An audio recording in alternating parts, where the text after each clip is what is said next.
this video is talking about the power of the mind again, but in terms of interactions you have with people that you would like to revise, or you're like, I didn't really like the way that went, or you're telling yourself a story about something that happened or a narrative in your life. It doesn't have to necessarily be interactions with people, but my specific examples are going to be interactions with people that you're catching yourself telling an old story, and then what happens when you actually start to tell yourself a new story. It's fascinating, almost as fascinating as the car I'm watching drive through the parking lot. So, have you ever had one of those days where it just feels like you can't say the right thing, and every time you open your mouth, you're just like, what did I even just say? I don't find myself having those days a lot, but I have had some of them recently.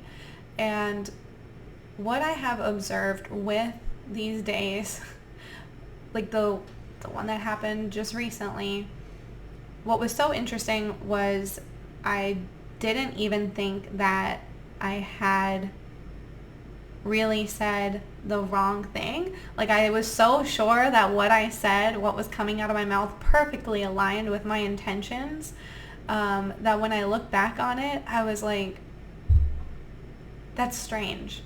That's like really weird that came out that way, because it's not as aligned as I thought, and it's not that the person couldn't have taken it the way I intended,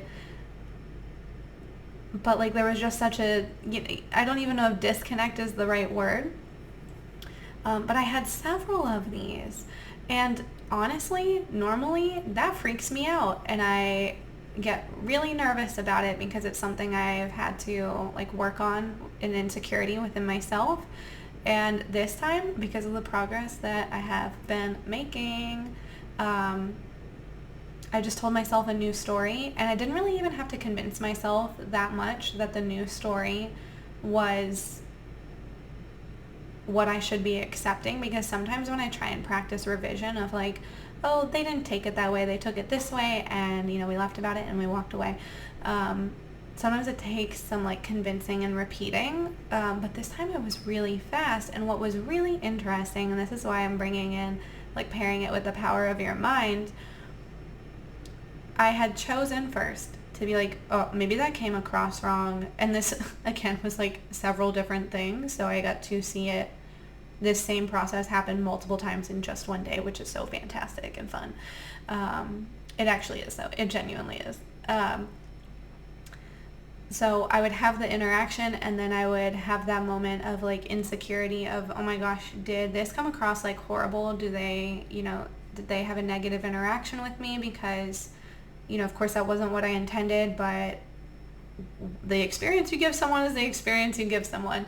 And at first I started to tell myself the story of, that probably was not great. And my brain was like, and here's all the reasons it wasn't great. And here's all the evidence. Look at what happened after you said that. These things. Look at them. And I was like, oh my God. And so I was talking with one of my friends. I was actually talking with a couple friends. And one of them reflected back to me a very neutral story for these events that I was just kind of venting about. And when I was like, no, you know what? You're right. It doesn't have to be that negative, right? Like it doesn't have to be that negative, because one of my friends was like, if you've been watching my videos, they were like, it's not very cash money of you, Alex, like you are always talking about how you have the power to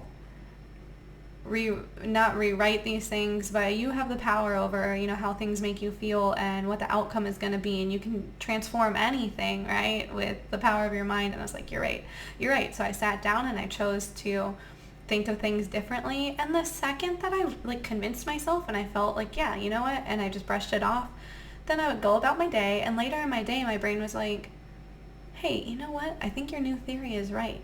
And it pointed out all this other stuff that had happened with the people, and then just in general, then it didn't tell me the first time. It only told me the bad stuff the first time. So the story you tell yourself is really important. when I switched my story to something more positive, my brain was like, oh, here's positive supporting evidence that I've just been like keeping from you. And I was like, oh, cool. Thank you so much. So it's in there. It's possible. I don't know if that's inspirational or not for people, but I'm sharing it anyway.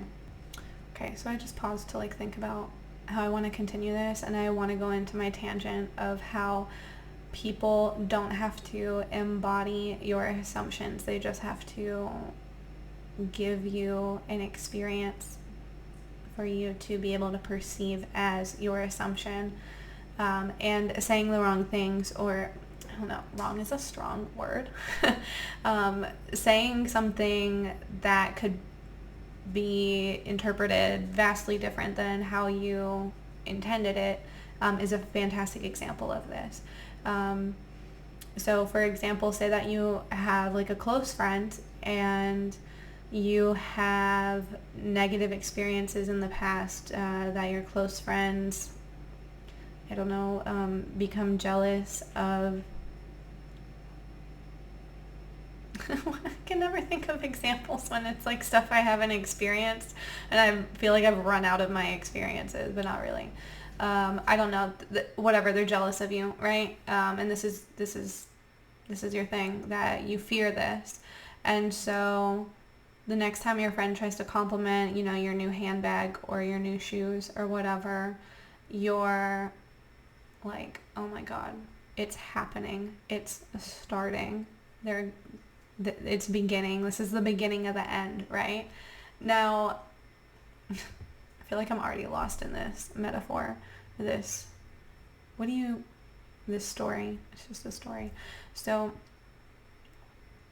when that person is talking to you, so maybe she genuinely wanted to compliment your shoes, and she had one of those moments where she was like, that kind of came out weird.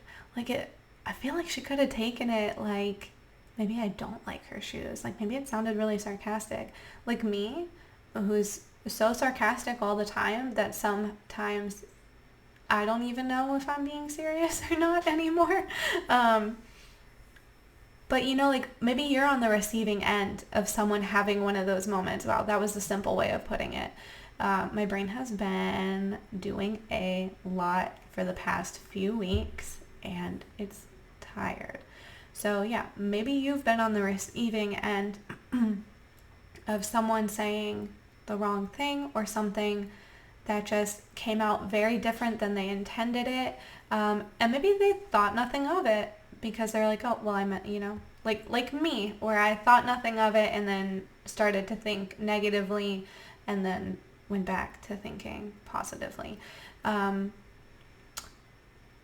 So that is the example of, somebody doesn't actually have to be embodying jealousy, right? If you think that this friend is jealous of you, she doesn't actually have to be jealous of you. She just has to act in a way that allows you to perceive the jealousy that you are anticipating, expecting, assuming, aligning with.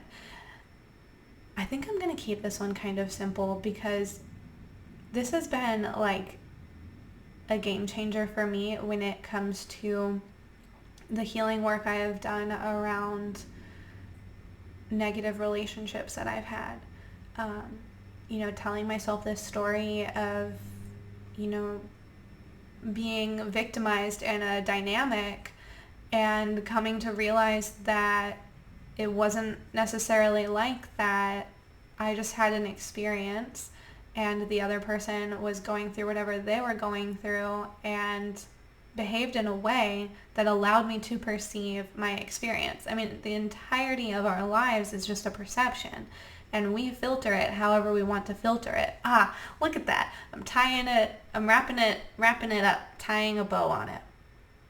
I just relaxed and let my brain do that. I love letting my brain just ramble because it knows exactly where my videos are going. So bringing the theme full circle, and I am going to keep this one short. So that's what I'm talking about. The stories we tell our brain is how we program it.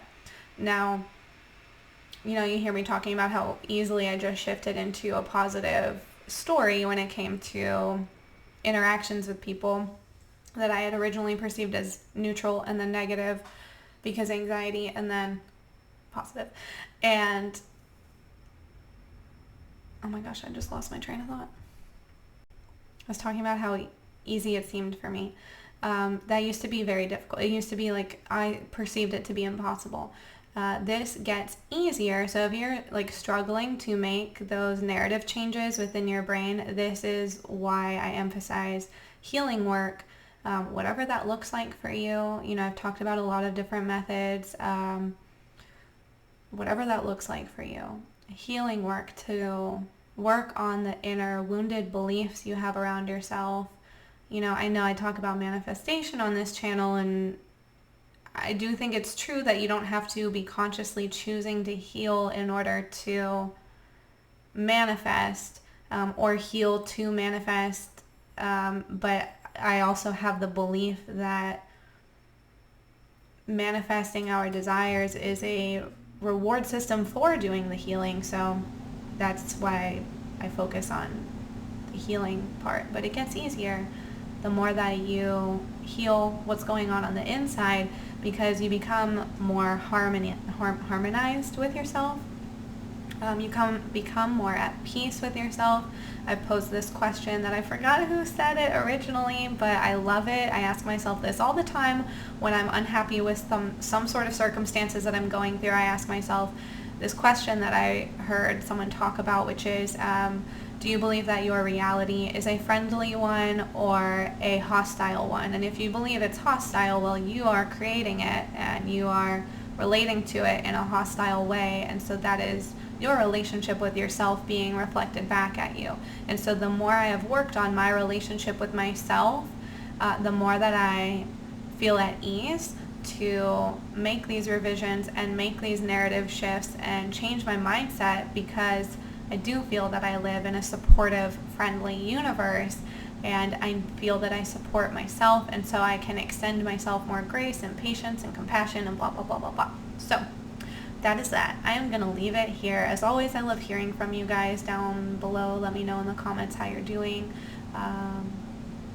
Yeah, excited to be back in the swing of things. I have no idea what order these videos are coming out in, but looking forward to the Neville Goddard, the book's right here, that's why I'm staring down, the Neville Goddard videos that I'm going to be making, and I hope you're going to enjoy them too. I'll see you in the next video.